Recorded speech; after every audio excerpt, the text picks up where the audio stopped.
ప్రస్తుతం మనం అఫ్జల్గంజ్లోని శివాజీ బస్తీలో ఉన్నాం. మనం చూడొచ్చు ప్రస్తుతం మనం ఉన్నది బస్తీ మొత్తం కూడా చెత్త చెదారంతో పేరుకుపోయినటువంటి పరిస్థితి మనం చాలా క్లారిటీగా అబ్జర్వ్ చేయొచ్చు.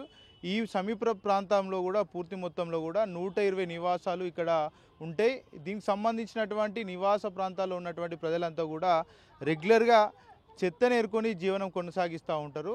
మరి మొన్న వచ్చినటువంటి వరద నేపథ్యంలో ఇక్కడ కాలనీలన్నీ కూడా మొత్తం జలదిగ్బంధంలో కూరుకుపోయినటువంటి పరిస్థితి. వాళ్ళ ఇంట్లో ఉన్నటువంటి సామాన్లు కూడా పూర్తి మొత్తంలో కొట్టుకుపోయాయి. ఇప్పటికే వాళ్ళకి సంబంధించిన నివాసాలన్నీ కూడా కవర్లతో ఏర్పరచుకుంటే వచ్చినటువంటి వరద తాకిడితో పూర్తి మొత్తంలో మరి ఎక్కడికక్కడ కొట్టుకుపోయినటువంటి పరిస్థితి నెలకొంది. వాళ్ళంతా కూడా పూర్తి మొత్తంలో వాళ్ళకు సంబంధించినటువంటి కట్టుబట్టలే మిగిలి ఉన్నాయంటూ కూడా వాళ్ళంతా కూడా వాపోతున్నటువంటి పరిస్థితులు ఇక్కడ నెలకొన్నాయి. చాలామంది ఏదైతే ఇక్కడ నివాసితులు కూడా వాళ్ళు వాపోతున్నారు, ప్రభుత్వం నుంచి మాకు ఎలాంటి సహాయం ఇప్పటి వరకు కూడా అందలేదంటూ కూడా వాళ్ళు చెప్తున్నటువంటి పరిస్థితి. అమ్మ, వరదలు ఎంత ఎత్తులో వచ్చినాయి ఆ రోజు? బ్రిడ్జి హైట్ వచ్చినాయి సార్, మాకు కొట్టాలు హైట్ వచ్చినాయి. మేము తీసి పెట్టుకోలేదు. మాకు కట్ట బట్టలు కట్టినట్టు పోయినాయి. మా పొయ్యి మీద ఉన్నాయి బట్టలు ఉన్నాయి. తిన్నీకి ఏం లేదు. మా పిల్లల్ని అందరం పాసం పెట్టుకున్నాము. మాకైతే ఇంతవరకు ఏంది మాకు పోలీసు వాళ్ళు కానీ ఎవరినే కానీ వచ్చి చెప్పలేరు నీళ్ళు వస్తున్నాయని. మేము 12 గంటల వరకు 1 గంట వరకు అక్కడ ఉండొస్తాం. పని పోయి వచ్చేవరకల్లా ఇవన్నీ ఇంకా ఏం లేవు సార్. మేము ఆశ్చర్యపోయినాము. ఇంకా ఏంటి అస్సలు ఇంకా చూద్దామంటే ఏంటివే కానీ లేవు. ఇట్లా అయింది సార్. మేము ఇంకా ఇప్పుడు వరదలు ఏ టైంలో వచ్చినాయి? 10, 11, 9 లోపల వచ్చినాయి సార్. 5-6 నింటి వచ్చినా మా అమ్మ అయితే చూడలేదు. మా అమ్మ వచ్చేదానికల్లా పోయినాయి. బాగా మా హైట్ వచ్చినాయి. ఇక్కడ అమ్మవారి గుడి అన్ని నిండిపోయి మాకు గుడిశాలు నిండిపోయి ఇంట్లో పోయే గుడి లేదు. పోతే దాంట్లో మునిగిపోయి చచ్చిపోతాం మేము. ఎవరు చెప్పలేదు సార్. పోలీసు వాళ్ళు కూడా వస్తుండలేరు. ఎవరే కానీ వస్తుండలేరు, చెప్తుండలేరు.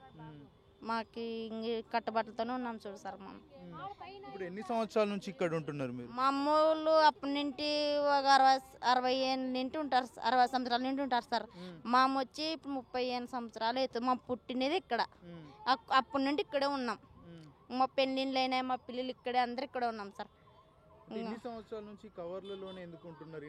మాకు ఇంట్లో మాకు తిన్నీకి చేయనీకే సరిపోతుంది సార్. మాకు మా ఇంట్లో ఎప్పుడు తీసుకొని కట్టుకునేది. మేము చెత్త తీస్తాం సార్. బేగం బజార్లో మార్కెట్లో ఏరుకుంటాము. ఇంకా చేస్తే ఒక 200 పని 300 పని చేసుకునే కొద్దికి ఎక్కువేం కాదు సార్. మరి ఇంకా చాలా ప్రమాదకర పరిస్థితులు ఉన్నాయి కదా, వేరే దగ్గర పోయి రెంట్ కూడా ఉండొచ్చు కదా మీరు? మాకు అంత సోమితం లేదు సార్. మా కాడ మన తిన్నీకి చేసేకే సరిపోయింది. ఇక్కడ మా పక్క పోయి కిరాయిలు తీసుకొని ఉండలేము సార్. మా పిల్లలను బతికించుకోలేము. అక్కడ పోయి కిరాయిలు కట్టుకొని ఉండాలంటే మాతో కాదు సార్. ఇక్కడ ఉన్నాము. ఆధార్ కార్డు, రేషన్ కార్డు అన్నీ ఉన్నాయి మీకు? ఆధార్ కార్డు అన్నీ కొట్టుకొని పోయినాయి సార్. ఓట్ లిస్టులు అన్నీ ఉన్నాయి, అన్ని కొట్టుకొని పోయినాయి. అడ్రస్ ఎక్కడ ఉంటుండే? ఇక్కడమే ఉంది సార్. ఏం చేస్తారమ్మా మీరు? చెత్త ఏరుతారా? చెత్త ఏరుతాం సార్. మీరు చెప్పండి అమ్మ, ఎన్ని సంవత్సరాల నుంచి ఉంటున్నారు ఇక్కడ? ఏం చెప్పమంటే సార్, ఏం చెప్తాం, అంత బాగా పోయిన దానికి బాధపడుకుంటా ఇట్లా. ఇప్పుడు తలకాయ నీళ్ళు పోసుకున్నామంటే బట్టలు కానీ బట్టలు లేకుండా దానికి పండుకోటే మా పాప వచ్చి లేక సార్ మేడం వచ్చింది లేక బట్టలు కానీ లేదు సార్. మాకు ఏంటి వండుకునే కానీ సామాన్లు కానీ లేవు. మాకు ఏంటివే కానీ పిల్లలకైతే ఇంకా సనార్థమానంగా అయిపోయింది. పిల్లలకి కానీ ఏం లేవు. చిన్న పిల్లలకి కానీ బట్టలు లేవు. మాలు ఎరుకొచ్చుకొని అన్ని సామాన్లు ఇంత పెట్టుకోండి. మేము మాలు ఎరుకొచ్చుకొని పెట్టుకోండి సార్. మాలు కానీ కొట్టుకొని బస్సుడు ఏమే కానీ లేదు. మాలు సుమారుగా సామాన్లు ఇంకేం లేదు సార్. కొట్టుకో మా పని కానీ పోయింటి. పని పోయేసరికి వచ్చేసింది.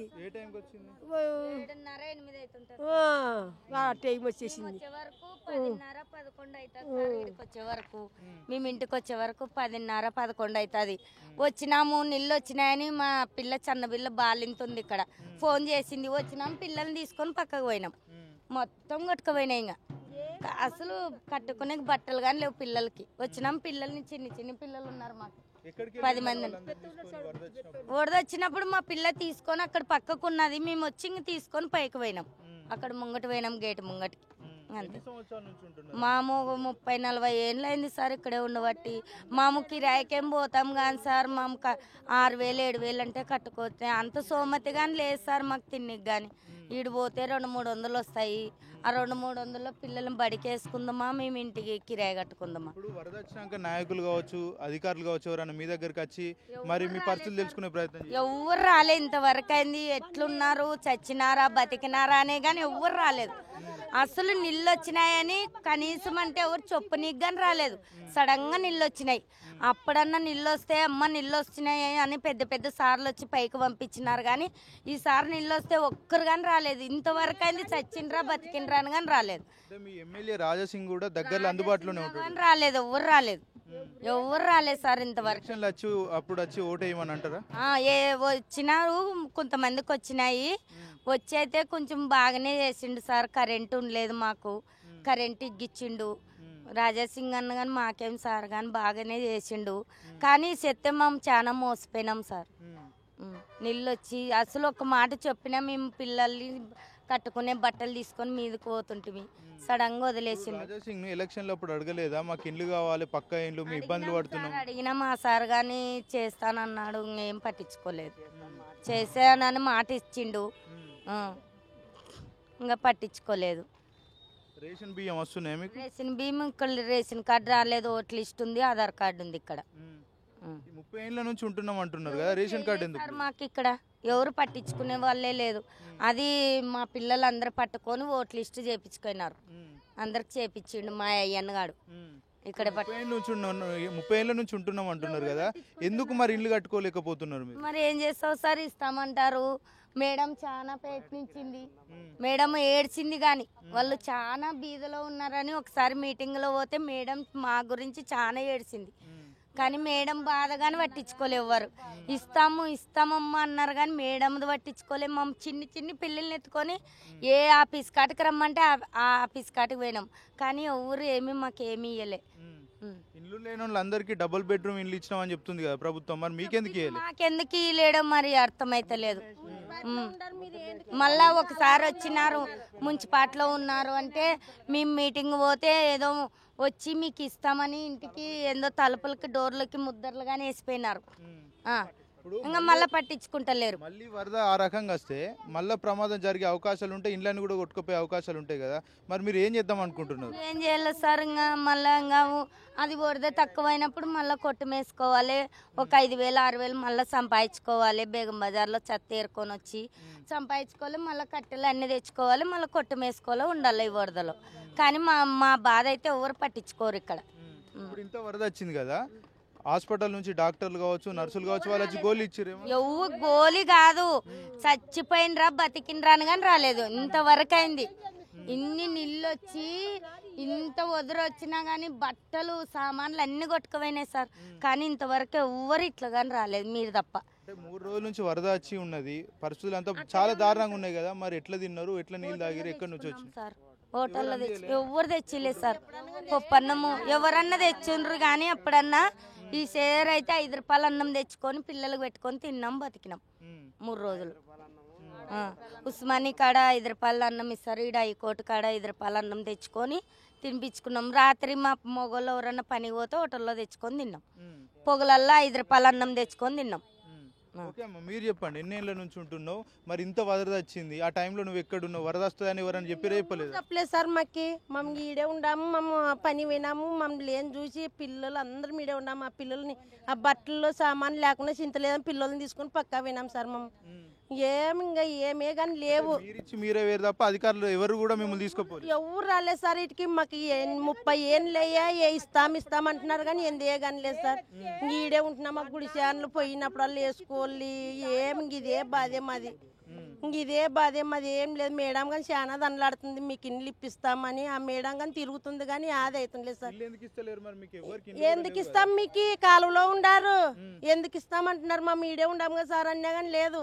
మీకేంటికి ఇస్తాము, ఏమో ఇంక ఈడే ఉంటే ఉంటాం, పోతే పోతాం సార్, చచ్చిపోతే ఇంక ఇదే బతుకు మాది.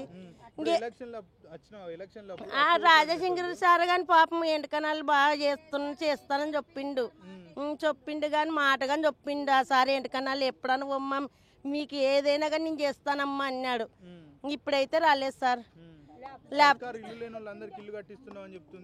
ఏంది లేదు సార్ అంటున్నాడు కానీ ఒకసారి వచ్చి ముద్రలు వేసిపోయినారు. ఇంకా అదే అడ్రస్ ఇంతవరకు ఎంత ఒక్క చూడలేదు. 3 రోజులే నీళ్ళు వచ్చి పిల్లలను పట్టుకొని వానలోనే ఉంటున్నాము, ఎవరేగా పట్టించుకుని.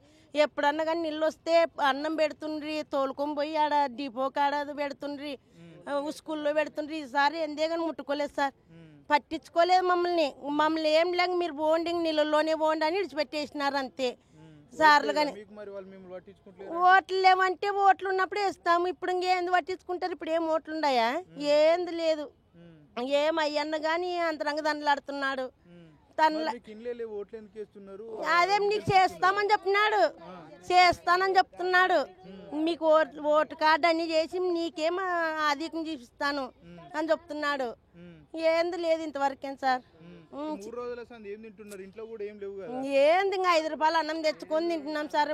రాత్రి ఏదాలకు మొగోళ్ళు తెచ్చి పెడుతున్నారు, ఇంకా పిల్లలను పట్టుకొని ఇంటికాడ ఉండి ఇంకా 5 రూపాయలు అన్నం తినుకుంటూ ఉండాము. ఏం చేస్తాము మా పరిస్థితి? పిల్లలు మామంటే ఉపాసం ఉంటాం, పిల్లలను పెడతామా ఉపాసం? ఉండలేము. చాలా ఉండే సార్, తిండుకుండాము. 15 కొట్టాలు పోయినాయి, చాలా కొట్టుకొని పోయి ఈ గుడి చేనులు కానీ తలుపులు తెరిచి అన్ని సోగాని సొమ్మైనాయి సార్. ఇక్కడే గవర్నమెంట్ స్కూల్కి ఆడ ఎల్లిపాయలు మరకట్టు ఉండే కాడ పోతారు పిల్లలంతా. ఆడ ఏడ్చుకున్నాము. ఆ పిల్లలు కానీ ఏం లేదు సార్, ఇదే ఇంకేం లేదు, ఇంక ఈడే ఉండము మేము.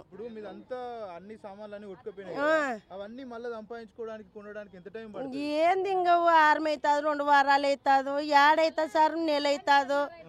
ఇది చేసుకోద్దా పని జరిగితే 2 వారాలు జరుగుతుంది. మా తల్లి పిల్ల అందరం చేసుకుంటే అవుతుంది 2 వారాలకి, లేదంటే ఇంక నెల అవుతుందో.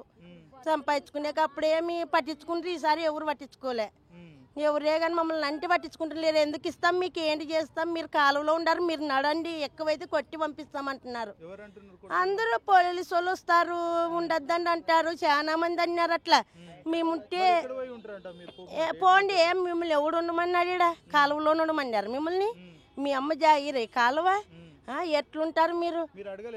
మమ్మల్ని ఎక్కడ పోలు సార్ అని మేము అడిగితే అదే హామీ ఇస్తున్నారు, ఇస్తామంటున్నారు కానీ ఏ దారి చెప్తుండలేదు సార్. మాది ఇదే బతికే చేస్తున్నారు కానీ మమ్మల్ని ఏమి చేస్తుండలేరు, ఏం దారి చెప్తుండలేరు మాకు. అదే మీరన్నా దయ చూపించండి సార్, మాకు ఏమి మా పరిస్థితి ఇట్లుంది. ఇదేం అది ఏం లేదు మాకు. పిల్ల తల్లి మనం తినేదానికి కానీ లేదు, 5 రూపాయలు అన్నం తెచ్చుకొని తింటున్నాము. Okay right. మొత్తానికి ఇక్కడ చూడొచ్చు సార్, పరిస్థితులు చూస్తే పూర్తి మొత్తంలో వీళ్ళకి ఇండ్లకు సంబంధించి కవర్లతో పేర్చుకొని మరి జీవనం అయితే కొనసాగిస్తున్నారు. చాలా దారుణమైనటువంటి పరిస్థితులు ఇక్కడ నెలకొన్నాయి. ఎందుకంటే వాళ్ళు రోజు చెత్త ఏరుకుంటేనే వాళ్ళకి జీవనం కొనసాగుతుంది, వాళ్ళ రోజు కూడా గడిచేటువంటి పరిస్థితి. వాళ్ళకి సంబంధించి కూడా పూట కూడా తినడానికి దొరికేటువంటి పరిస్థితి కలుగుతుంది. వీళ్ళకి సంబంధించి ఉన్న పలంగా మరి వీళ్ళని ఒకవేళ వేరే ప్రాంతానికి వెళ్ళమంటే కూడా వీళ్ళు కనీసం కిరాయిలు కట్టుకోలేనటువంటి పరిస్థితి అయితే మనకు చాలా స్పష్టంగా కూడా కనబడుతుంది. చాలామంది అంటే ఇక్కడ 120 కుటుంబాలకు సంబంధించి కూడా పూర్తి మొత్తంలో కూడా ఈరోజు రోడ్డు మీద పడ్డటువంటి పరిస్థితి నెలకొంది. వాళ్ళకి సంబంధించి రేషన్ కార్డు ఉన్నా కూడా పూర్తి మొత్తంలో మరి సామాగ్రి కూడా రావట్లేదంటూ కూడా వాళ్ళు వాపోతున్నటువంటి పరిస్థితి. ఈ విషయం మీద మనతో మాట్లాడడానికి డీబీఎఫ్ నేత మనతో ఉన్నారు, మాట్లాడించే ప్రయత్నం చేద్దాం. చెప్పండి మేడం, చాలా సంవత్సరాలుగా కూడా మీరు కూడా వీళ్ళ కోసం పోరాడుతూ ఉన్నారు కదా, మరి వీళ్ళకి సంబంధించి ఇండ్ల గురించి ఇప్పటి వరకు కూడా స్పష్టమైనటువంటి హామీ ప్రభుత్వం ఇవ్వలేకపోతుంది. మరోపక్క ప్రభుత్వం ఏమని చెప్తుందంటే ప్రతి ఒక్క పేదవారికి మేము ఇల్లు ఇస్తాం, ఇందిరం ఇల్లు కట్టించి తీర్తామంటూ చెప్తూ ఉంది. మరి వీళ్ళంతా కూడా ఇండ్లు లేక మరి ఇలాంటి పరిస్థితి నెలకొంది. మరి మళ్ళీ వరద కనుక మళ్ళీ వస్తే వీళ్ళ ఇండ్లన్నీ కూడా పూర్తి మొత్తంలో కొట్టుకుపోయే పరిస్థితులు ఉంటాయి. వాళ్ళకి సంబంధించినటువంటి ప్రాణాలు కూడా పోయే అవకాశాలు కూడా కనబడతా ఉన్నాయి. ఏం చెప్తారు ఈ అంశం మీద? జేబీ, వీళ్ళు ఆంధ్ర తెలంగాణ ఉమ్మడి రాష్ట్రంగా ఉన్నప్పుడు వీళ్ళు ఇక్కడికి వలస వచ్చిన వాళ్ళు. ఇప్పుడు ఆంధ్ర తెలంగాణ విడిపోయిన తర్వాత ఇక్కడ తెలంగాణ ప్రభుత్వం వీళ్ళని పట్టించుకోవట్లేదు, అక్కడ ఆంధ్ర ప్రభుత్వం కూడా పట్టించుకోవట్లేదు. వీళ్ళని ఇక్కడ వాళ్ళు ఏమంటారంటే మీరు ఆంధ్ర వాళ్ళని చెప్తారు, ఆంధ్ర అనేసి వీళ్ళ మీద వివక్ష జరుగుతుంది. అక్కడ ఆంధ్రాలో పోయి బతుకుతామంటే ఆంధ్రాలో కూడా వీళ్ళకు ఎటువంటి సదుపాయాలు కూడా లేదు. వాళ్ళకి కనీసం ఒక గుంట భూమి కూడా లేదు, ఒక ఇల్లు లేదు, ఒక చదువు లేదు. చాలా పేదరిక నిస్సహాయ స్థితిలో వచ్చేసి వీళ్ళు తెలంగాణలో మూసినది ప్రాంతంలో ఒక 60 ఏళ్ల నుంచి వీళ్ళు ఇక్కడ ఉన్నారు. ఈ బాబు ఉన్నాడు ఇక్కడ, అయ్యన్న ఉన్నాడు, అయ్యన్న ఇక్కడే పుట్టాడు. ఇక్కడ అమ్మాయిలతో కూడా మాట్లాడి వీళ్ళంతా పుట్టి అన్నట్టు మీ పురిటి గడ్డ ఏదని అడిగితే మాకు శివాజీ బ్రిడ్జ్ అని చెప్తారనమాట. అలాంటి వాళ్ళని ఇక్కడ ప్రభుత్వం పట్టించుకోవట్లేదు, అక్కడ ప్రభుత్వం పట్టించుకోవట్లేదు. వీళ్ళు కాయిదాలు ఏరాలి, ఇల్లు తిరిగి చెత్త సేకరించాలి. ఒక్కటి చెప్పాలి ఏమనుకుంటున్నానంటే, వీళ్ళు ఉస్మానియా హాస్పిటల్లో వీళ్ళు చెత్త తీసుకొస్తారు. ఉస్మానియా హాస్పిటల్లో అక్కడ డాక్టర్ ఎంత అవసరమో వీళ్ళు కూడా అంతే అవసరము. ఉస్మానియా హాస్పిటల్లో డాక్టర్కి ఎటువంటి సదుపాయాలు ఉన్నాయో వీళ్ళకు కూడా అటువంటి సదుపాయాలు కల్పించాలని దళిత బహుజన ఫ్రంట్ 5-6 సంవత్సరాల నుంచి కూడా మనం పోరాటం చేస్తున్నాము. ఉస్మానియా హాస్పిటల్లో డాక్టర్ లేకపోతే పేషెంట్ ఎంత తన్లాడిపోతారో, వీళ్ళు చెత్త తీసుకురాకపోతే కూడా డాక్టర్ కూడా పేషెంట్ అయిపోతారు.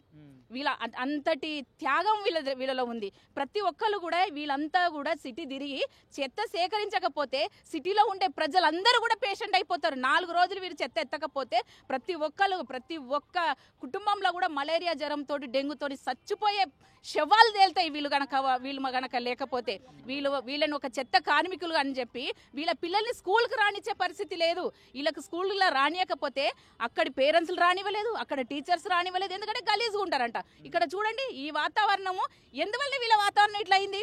అందరి చెత్తను ఎత్తుకొచ్చి వీళ్ళు ఇక్కడ పోస్తున్నారు కాబట్టి ఇది చెత్త అయింది. లేకపోతే వీళ్ళ చెత్త కాదు కదా, వీళ్ళు సృష్టించింది కాదు కదా ఈ చెత్త అంతా కూడా. ఇక్కడ ఉండే మట్టి మషాడం ఈ చెత్త అదంతా కూడా వీళ్ళ ఇంట్లో నుంచి వచ్చిన చెత్త కాదు ఇది. ఈ హైదరాబాద్ సిటీలో ఉన్న చెత్తను అంతా కూడా వీళ్ళు క్లీన్ చేస్తున్నారు కాబట్టి ఇక్కడ చెత్త అయింది.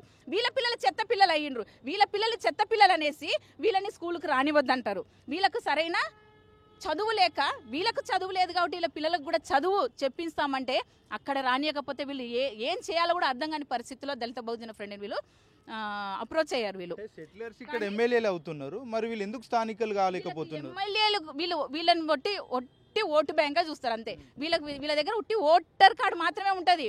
కొందరికి ఏమంటారు ఆధార్ కార్డు ఉంటుంది. అసలు ఎవరికి కూడా ఇక్కడ రేషన్ కార్డులు లేవు. వీళ్ళకు ఓటు వేయడానికి మాత్రం రాజాసింగ్ వీళ్ళని పావులాగా వాడుకుంటారు. వీళ్ళని ఆ ఓటు వేసే టైంలో, ఎలక్షన్ టైంలో, అది ఎమ్మెల్యే ఎలక్షన్ కానీ ఎంపీ ఎలక్షన్ టైంలో రాజాసింగ్ వీళ్ళ దగ్గర వచ్చేసి పెద్ద డ్రామా చేస్తాడు. అయ్యన్ననైతే చాలా బాగా గుర్తుపడి చెయ్యి ఇట్లా భుజ మీద వేసుకొని, అయ్యన్న రారా అయ్యన్న, నెక్స్ట్ వీక్ అని మీకు అంతా కూడా డబుల్ బెడ్రూమ్ ఇప్పించేస్తాం, మీరు ఒక రాజాలాగా బతుకుతారు, రాజాసింగ్ చేతిలో మీరు ఒక రాజులాగా మారిపోతారా అని చెప్పేసి మాట్లాడతారు. ఓటు ఎలక్షన్ అయిపోయిన తర్వాత ఇప్పటి వరకు పట్టించుకునే నాదులు లేదు. వీళ్ళందరికీ రాజులు గారు. రాజాసింగ్ ఒక్కడే రాజులాగా కూర్చుంటాడు. రాజాసింగ్ ఉట్టి మాటకు మాత్రమే, అది డ్రామా మాట. అది అంతా కూడా అదంతా వీళ్ళని కాపాడవలసిన బాధ్యత ఎవరిది? ప్రభుత్వంది. ఇక్కడ ఎమ్మెల్యేది, ఇక్కడ ఎంపీది. ఎవ్వరూ పట్టించుకోరు. ఇప్పటి వరకు వరదలు కొట్టుకుపోయి ఇక్కడ ఉన్న గుడిసెలంతా కొట్టుకుపోయింది. వీళ్ళకి తిండి లేదు. గుడిసెల తర్వాత విషయం, చెట్టు కిందనన్నా ఉంటారు. వీళ్ళకి తిండి లేదు. అడగండి. 5 రూపాయలు భోజనం తీసుకొని వచ్చి తింటున్నారు. ఓటేసిండ్రు కదా. ఈ దేశ మూలవాసులా కాదా వీళ్ళంతా? ఈ దేశ పౌరులా కారా వీళ్ళంతా? ఏ సిగ్గుండి నువ్వు ఓటేయించుకుంటున్నావు? నువ్వు రాజాసింగ్ ఇక్కడికి రావాలి. ఇప్పుడు వీళ్ళ పరిస్థితిని చూడాలి, వీళ్ళ పిల్లల్ని చూడాలి. కుక్కలతో సమానంగా వాళ్ళు బతుకుతున్నారు. కుక్కలతో సమానంగా. ఇక్కడ పందులు లేవు కానీ పందుల కన్నా ఈనంగా ఉన్నది. ఏ ముఖం పెట్టుకొని మళ్ళీ ఇక్కడికి వస్తావు నువ్వు ఎలక్షన్ టైంలో? నువ్వు ఓటు అడగడానికి ఈ పిల్లలను చూడు. పసిపిల్ల నందిని ఒక అమ్మాయి ఉంది. ఆ అమ్మాయికి రేపు 30 తారీఖు నెల రోజుల బాబు పుట్టాడు. నెల రోజుల బాలంతో ఉంది. 60 ఏళ్ళ 65 ఏళ్ళ ముసలాళ్ళు ఉన్నారు. నువ్వే ముఖం పెట్టుకొని మళ్ళీ ఇక్కడికి వస్తావు? మొత్తం కోడే కోస్తుంది. తెలంగాణ మొత్తం శివాజీ బ్రిడ్జ్ కూలిపోతుంది. వెళ్ళిపోండి. ఒక్క ప్రభుత్వ అధికారి వచ్చి చూడలేదు. ఒక్క మెడికల్ క్యాంప్ పెట్టలేదు. ఒక్క పారాసిటమాల్ టాబ్లెట్ ఇవ్వలేదు. ఒక్క వాటర్ ప్యాకెట్ ఇవ్వలేదు. ఇగో చూడండి, ఇక్కడ నీళ్లు, ఈ మోరి నీళ్ళని తీసుకొచ్చి బట్టలు పిండుతున్నారు. ఈ దేశ మూలవాసుల పరిస్థితి ఇదా అని దళిత బహుజన ఫ్రంట్ రాష్ట్ర కార్యదర్శిగా నేను ప్రశ్నిస్తున్నాను. మీరు ఏ ముఖం పెట్టుకొని ఇక్కడ ఓటు అడగడానికి వస్తారు? వీళ్ళకి మెడికల్ క్యాంపు పెట్టారా? వీళ్ళకి డబుల్ బెడ్రూమ్ ఇప్పిస్తానవే ఇప్పించావా? వీళ్ళకి రేషన్ కార్డు ఇస్తానవే ఇచ్చావా? ఆధార్ కార్డు ఇస్తానవే ఇచ్చావా? వీళ్ళ పరిస్థితి ఏంది? అసలు స్కూల్ ఏది? వీళ్ళకి అంగన్వాడీ సెంటర్ ఏది? వీళ్ళ బాలెంతకు ఏది అంగన్వాడీ సెంటర్? బాలెంతకు ఫుడ్ పెట్టాలా లేదా? ఆమె గర్భిణీ స్త్రీగా ఉన్నప్పుడు ఆమెకు అన్ని సదుపాయాలు కల్పించాలా లేదా? ఈ అంగన్వాడీ సెంటర్ ఎవరి కోసం వచ్చింది? ఇలాంటి పేదవాళ్ళ కోసం కాదా? ఈ పేద మహిళ కోసం కాదా? ఈ నందిని కోసం కాదా? ఈ నందిని ఈరోజు బాలింతగా ఉంది. ఏ అంగన్వాడీ సెంటర్కు పోవాలి చెప్పండి? ఆశా వర్కర్ రారు ఇక్కడికి. ఏంటి వీళ్ళ పరిస్థితి? ఇప్పుడు వీళ్ళకి కనీసం ఫుడ్ లేదు, ఫుడ్ అందించండి. వాటర్ ప్యాకెట్ లేదు, వాటర్ ప్యాకెట్ అందించండి. వీళ్ళకి వేసుకొని బట్టలు లేవు, బట్టలు అందించండి. వీళ్ళకి మెడిసిన్ అందించండి. అందించిన తర్వాత మాట్లాడండి ఎవరన్నా కానీ. ఓట్లు అడగడానికి వచ్చినట్టు కాదు. ఇప్పుడు ఓట్ల కన్నా ముందు వీళ్ళని కాపాడే బట్టలు లేవు వాళ్ళకి, కాళ్ళకి చెప్పులు లేవు వాళ్ళకి. వాళ్ళని చూస్తుంటే ఎంత బాధ అవుతుంది అసలు. మాకేంది? ఏం సంబంధాలు ఉన్నాయి వాళ్ళకు? మా రక్తం కాబట్టి, ఈ దేశం మూలవాసులం కాబట్టి, మా రక్తం వాళ్ళ రక్తం ఒకటి కాబట్టి మా రక్తం కొట్టుకుంటుంది. మా దళిత స్త్రీల రక్తం ఎందుకు కొట్టుకుంటుంది? ఎందుకు బాధపడుతున్నాం? వర్షం వచ్చిందంటే శివాజీ బ్రిడ్జ్ దగ్గరికి ఎందుకు ఉరికొస్తాం? మా మనుషులు కాబట్టి, వాళ్ళు మా ఎస్సీ ఎస్టీ బీసీ అణగారిన ప్రజలు కాబట్టి, తిండి లేని వాళ్ళు కాబట్టి, బట్ట లేని కావాలి, గూడు లేని వాళ్ళు కాబట్టి మా ప్రాణం కొట్టుకుంటే మేము వచ్చాం. ఏ రోజైనా మేము ఓటు కోసం వస్తున్నామా? ఏమైనా సీటు కోసం వస్తున్నామా? ఏమైనా డబ్బు కోసం వస్తున్నామా? వాళ్ళ రక్తం మా రక్తం ఒకటి కాబట్టి మేము వస్తున్నాం. నువ్వు రాజాసింగ్ రావాలి, ఇక్కడికి రావాలి, వచ్చి వీళ్ళని ఆదుకోవాలి. ఇప్పటికిప్పుడు నువ్వు ఇక్కడికి రావాలి. లేకపోతే మళ్ళీసారి ఎలక్షన్ టైంకి వస్తే వీళ్ళందరినీ కూడగట్టి రాళ్లతో కొట్టిపిస్తాం మేము. నేనేమనుకుంటున్నావో కానీ రావాలి, ఇక్కడికి రావాలి, వచ్చి వీళ్ళని చూడాలి, ఇప్పటికిప్పుడు రావాలి. అంటే బీజేపీకి సంబంధించి రాజాసింగ్ బీజేపీ పార్టీకి నష్టం జరుగుతుందని ఆయన రాజీనామా చేసినట్టు కూడా చెప్తా ఉన్నాడు. మరి ఇక్కడ ఓట్లు వేసినటువంటి ప్రజలు ఇంత ఆవేదన వ్యక్తం చేస్తూ ఉన్నారు. చాలా దౌర్భాగ్యమైనటువంటి పరిస్థితి ఇక్కడ నెలకొన్నది. ఎందుకు వీళ్ళ వైపు కనీసం చూడట్లేదు? ఇక్కడ ఉన్న కాంగ్రెస్ ప్రభుత్వం కూడా అదే విధంగా ఉంది కదా, మనకు తెలుస్తుంది. అంటే ఇంతకు ముందు టీఆర్ఎస్ ఎవరిని పట్టించుకోలేదు, వీళ్ళని మాత్రం కాదు. టీఆర్ఎస్ ప్రభుత్వం వచ్చేసి మనం పోరాడి తెచ్చుకున్న టీఆర్ఎస్ ప్రభుత్వము మనల్ని, పేదవాళ్ళని, దళితులని, అణగారిన ప్రజలని పట్టించుకోవట్లేదని ప్రచారాలు చేసి ఓడించాము. ఓడించిన తర్వాత కాంగ్రెస్ని తీసుకొచ్చుకున్నాము. కాంగ్రెస్ రావాలని మేము అనుకోలే, కానీ టీఆర్ఎస్ ఓడిపోవాలనుకున్నాము. కాంగ్రెస్ వచ్చింది. కాంగ్రెస్ ప్రభుత్వం నుంచి ఎలక్షన్లో నిలబడ్డ వాళ్ళు ఎవరైనా వచ్చి మిమ్మల్ని పరామర్శించారా? ఎవరన్నా? ఇంతవరకు ప్రజాప్రభుత్వం అని చెప్తా ఉంటుంది. అనేక సార్లు మీరు కూడా ప్రజాభవన్ వెళ్ళిరు, వీళ్ళని నేరుగా తీసుకెళ్లి కూడా వీళ్ళ మొర వినిపించే ప్రయత్నం చేసిరు. కానీ ప్రభుత్వం ఎందుకు వీళ్ళ దగ్గర రావట్లేదు? వీళ్ళకి ఎందుకు సేవలు అందించట్లేదు? ఎందుకంటే ప్రజల ప్రభుత్వం, ప్రజల దగ్గరకు వచ్చి పాలిస్తామని చెప్తున్నటువంటి ప్రభుత్వం ఎందుకు వీళ్ళ నిర్లక్ష్యం చేస్తుంది? అంటే పేదవాళ్ళు, ఆంధ్ర వాళ్ళకు నుంచి వచ్చిన వాళ్ళు, వీళ్ళకు అసలు ఎవరు అడిగే వాళ్ళు లేరు, వీళ్ళకు చదువు రాదు. అదొకటి. ప్రజాభవన్కి చాలాసార్లు మేము వచ్చాము. అక్కడ వచ్చేసి కూడా మేము మాట్లాడి కనీసం నీళ్ళు ప్రతి మనిషికి కూడా అవసరం కదా, వాడుకోవడానికి, తాగడానికి, వండుకోవడానికి నీళ్ళు అవసరం అని చెప్పేసి నీళ్ళ ట్యాంకర్ రప్పించాము. నీళ్ళ ట్యాంకర్ కూడా ఆగిపోయింది. ఇళ్ళ కోసం పెట్టించాము, ఆ ప్రాసెస్లో ఉంది అని చెప్తారు. కలెక్టర్లకు పెట్టాము, దివ్యా మేడంతో మాట్లాడాము, అనేక రకాలుగా మేము కూడా ప్రయత్నాలు చేస్తున్నాము.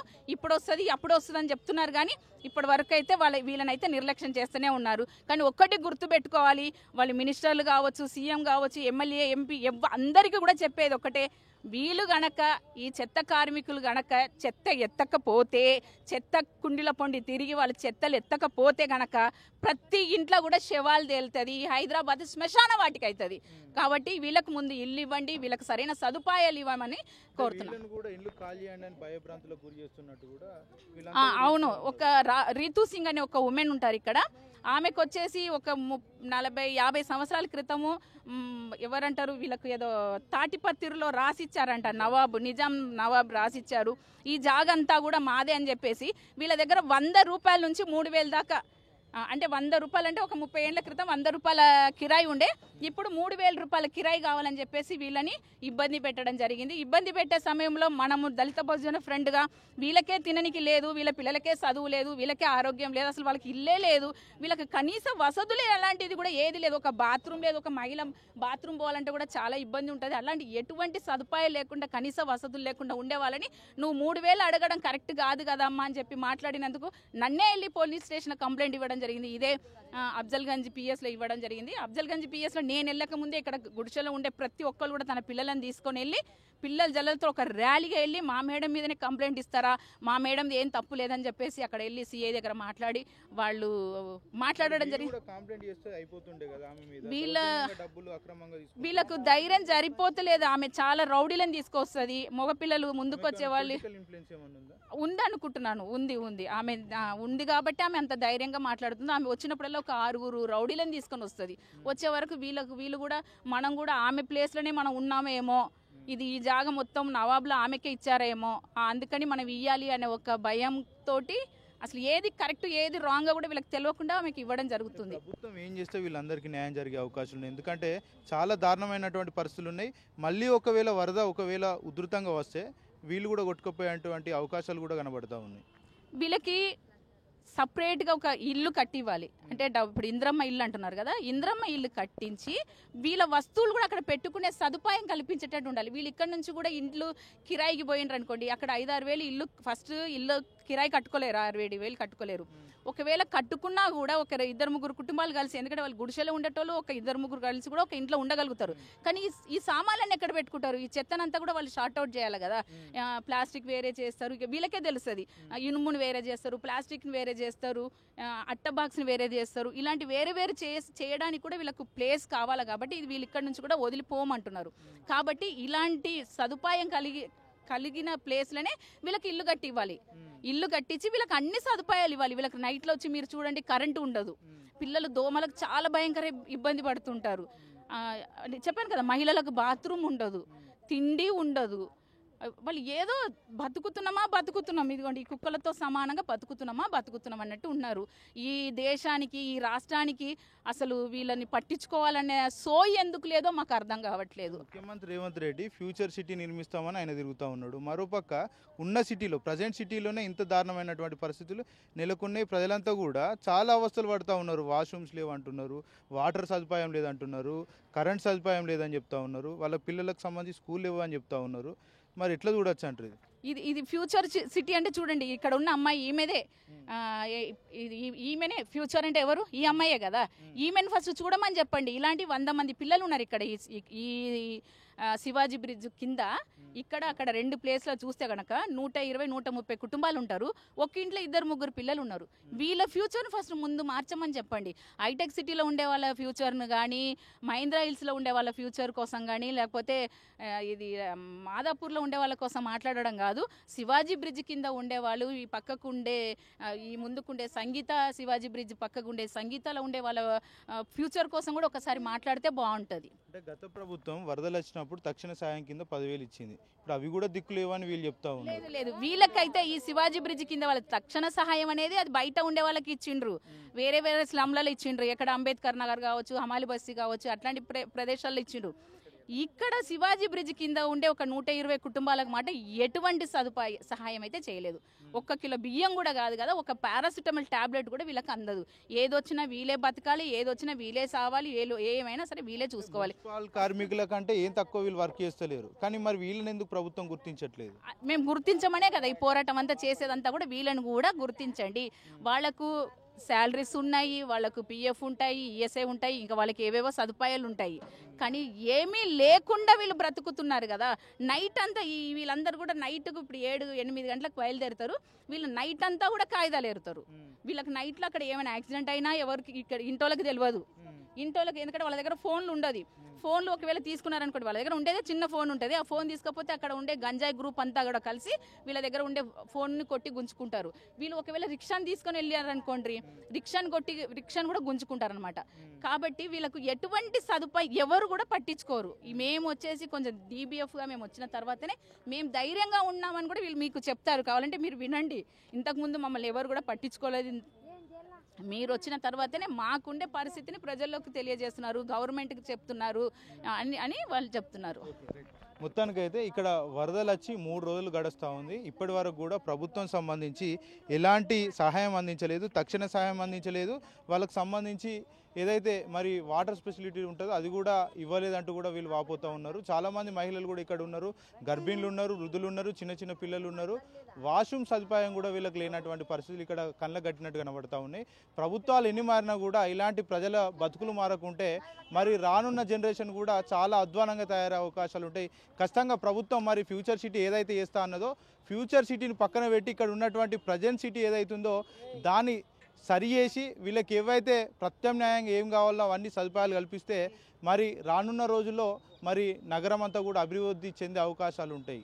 ఖచ్చితంగా వీళ్ళంతా కూడా ఇక్కడ చూస్తున్నటువంటి ప్రజలంతా కూడా ఏదైతే ఉస్మానియా హాస్పిటల్ సంబంధించి అక్కడ వేస్టేజ్ ఏదైతే ఉంటుందో అదంతా కూడా ఏరుకపోయి అవన్నీ కూడా వేరు చేసేటువంటి పరిస్థితి మరి వీళ్ళంతా కూడా పనిచేస్తూ ఉంటారు. వీళ్ళకి సంబంధించి వీళ్ళు GHMCకి మరి కార్మికులు ఏ విధంగానైతే పనిచేస్తుంటారో అంతకు రెట్టింపుగానే వీళ్ళంతా కూడా పనిచేస్తుంటారు.